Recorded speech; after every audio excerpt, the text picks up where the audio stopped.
চেন্নাইয়ের টিম বাসে মুস্তাফিজের ছবি দেখে আপনি কিছুটা অবাক হয়ে যেতে পারেন।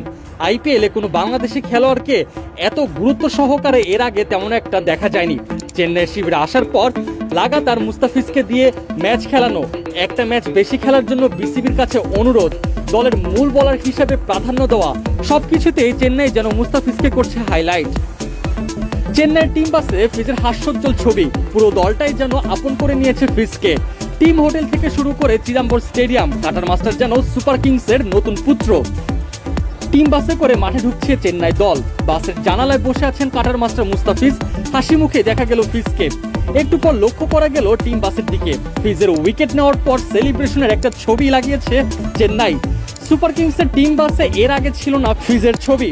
ফিজের আগমনের পরেই পরিবর্তন করে ফেলা হয় সেটা, এমনকি প্রথম দিকে টিম বাসে কোনো ছবিই ছিল না।